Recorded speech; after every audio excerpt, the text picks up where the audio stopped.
The Secrets Hidden in the Pyramids of Egypt. Part 1. The idea that civilizations progress from a primitive state to a more advanced one is a fallacy that evolutionists try to apply to history.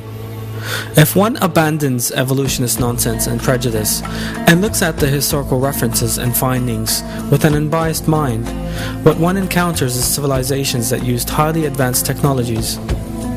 Remains left from ancient Egypt, the Mayans, and the Sumerians indicate the branches of science such as electricity, electrochemistry, electromagnetics, metallurgy, hydrogeology, medicine, chemistry, and physics were used to a considerable extent. Electricity was efficiently generated and widely utilized in ancient Egypt. The Baghdad battery and the first arc lights were used at that time. But was electrical generation limited to these in ancient Egypt?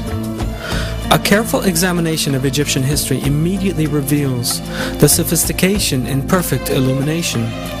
No soot has been found in the corridors of the pyramids or the tombs of the kings, because these areas were lit using electricity.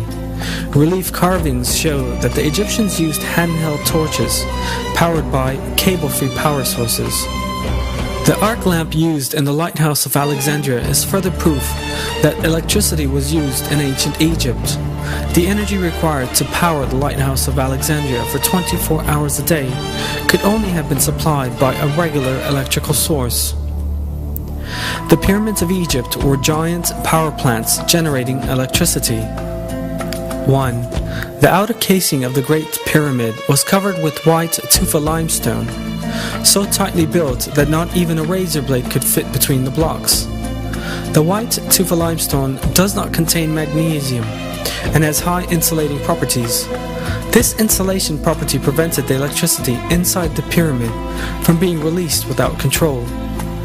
2.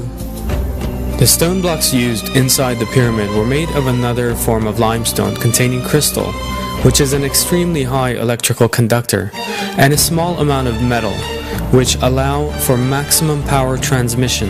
The shafts inside the pyramid were lined with granite. Granite is a slightly radioactive substance and permits the ionization of the air inside these shafts. When we look at an insulated electric cable, we see that conductive and insulation materials are used in the same way as in the pyramids. 3. The conductive and insulating properties of the pyramid are an example of flawless engineering. However, a source of energy is needed for electricity generation. The Giza plateau where the pyramids stand is full of underground water channels. The pyramids rise above the limestone layers, the spaces between them being full of water. These special layers of rock that transmit electricity upward as they carry underground water to the surface are known as aquifers. The high volume flow of the River Nile that passes through these aquifers produces an electric current. This is known as physioelectricity. The pyramids' underground chambers are granite conductors built within the rock charged with physioelectricity. This electric current is conducted directly to the upper part of the pyramid's granite covered subterranean chambers. Granite is a very good conductor of electricity. The electromagnetic field that forms at the bottom of the pyramid is transmitted in concentrated form to the upper layers of the pyramid. On the top of the pyramid there was a gold capstone, gold being an excellent conductor of electricity. This section is no longer there in our day. This means the top of the pyramid has lost its structure of flawless geometry. This gold capstone facilitated a conductive path for the transfer of negative ions to the ionosphere. This way, a current was generated.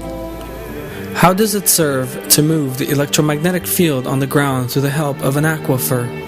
An identical form of this technology, employed in Egypt 5,000 years ago, was used by Nikola Tesla, an inventor of electric technology in the early 1900s. In a tower he constructed in the United States of America. Tesla, the inventor of such fundamental electric technology as the alternating current, electric engine, radio, the laser, and radar, was successful in simultaneously transmitting sound and pictures between continents in the Wardenclyffe Tower he built between 1901 and 1917. He did not use an external source of electricity for this, and even applied wireless power transmission technology. Tesla had also built his tower above an aquifer and discharged the negative ions from the aquifer to the tower. The electromagnetic technology used in Tesla's famous tower is identical to the electromagnetic field set up in the construction of the pyramids. Both systems generate negative ions and transmit them without the need for electric cables. So for what purpose did the Egyptians use electricity? Relief carvings clearly show that the Egyptians used handheld bulb-type lamps powered by a cable-free electric source. These bulbs are reminiscent of Nikola Tesla's descriptions to show that his alternating current was safe. At the 1893 Chicago World's Fair, Tesla transmitted alternating electric current through his body to light a bulb he held in his hand without using electric cables.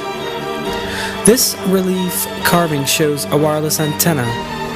The Egyptians used the antenna and cable-free energy for wireless communication. And the relief on the left is a carved transmitter with the receiver on the left. This evidence indicates that the Egyptians used free wireless energy for communication purposes. This relief carving shows a yarn manufacturing facility. The yarn Egyptians used for their fabrics at that time were as fine as those manufactured by machinery today. The Egyptians also used electric power in their weaving plants. It was seen that many gold objects which have remained from ancient Egypt were in fact very finely gold-plated. Such perfect gold plating as in these pieces requires the use of electricity. The total electromagnetic measurement made around the Great Pyramid is identical to that made during a thunderstorm with lightning. There's a powerful electromagnetic field around the Great Pyramid. This may be observed through a simple experiment when standing at the top of the pyramid with a bottle wrapped in a damp cloth. Sparks fly away from the bottle as if one were on top of a high-voltage bobbin. The pyramids were not used as tombs. The pyramids have always been interpreted as the tombs of the pharaohs, but in fact no inscriptions of any kind appear in the corridors of the Great Pyramid. This suggests a functional building rather than a mausoleum. An empty stone chest was found on the central axis of the pyramid that archaeologists call the King's Chamber. They claimed that this contained the coffin of the pharaoh, but that since this had been stolen, it was now empty. But the examination of the dimensions of the stone chest and the special location in which it was installed reveals a different state of affairs. That point is just where the missing part of the pyramid's conductive structure and whole design suggests it should be. If a superconductive material was installed here, the pyramid could manufacture enough electricity for all of Egypt. This superconductor is thought to have been the Ark of the Covenant, which was known to have been in Egypt in ancient times, and whose dimensions are just right to fit inside the stone chest. The prophet Moses, peace be upon him, was adopted by Pharaoh, and according to historic records, was raised as an administrator because of his superior moral values, intelligence, and abilities. One of the phases in leadership training in ancient Egypt was the teaching of all the secrets of Egypt and the knowledge of energy. In addition to its other properties, there are also various references to the Ark of the Covenant serving as a capacitor, and that this was the source of Egypt's energy. The prophet Moses, peace be upon him, is known to have taken the Ark of the Covenant with him when he fled Egypt. According to historic references, one of the reasons why Pharaoh chased the prophet Moses, peace be upon him, right up to the last moment and strove to catch him at whatever price was the Ark of the Covenant, because Pharaoh was aware that all the glory and magnificence of Egypt would be lost without electricity. Historic references also show that Egyptian civilization reached its peak during the reign of Ramses II, who lived at the same time as the prophet Moses, peace be upon him. But those civilizations collapsed in less than 10 years, after Ramses II, and Giza was even abandoned. The city, once the center of civilization, remained deserted until the next dynasty settled there. Were the Egyptians the only society to utilize wireless electrical technology? The relief carvings left by the Mayan and Assyrians also contain images of similar techniques to those implied in the pyramids. All this information once again goes to demonstrate that there were no primitive people and societies in the past, as evolutionists would have us believe. In terms of civilization, more or less developed communities have lived side by side at all times throughout history. A society that existed thousands of years ago enjoyed a far more advanced technology compared to one living in the 20th century, and this shows us that development is not part of an evolutionary process. In other words, that there is no linear advancement from a primitive level of civilization to a more developed one in history.